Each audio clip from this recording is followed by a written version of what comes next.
This is for educational use only.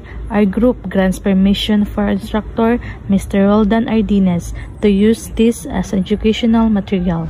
At this learning outcome, at the end of the lesson, the student will be able to differentiate between regionalization and globalization. Second one is to identify the factors leading to a greater integration of the Asian region. The third one is analyze how different Asian states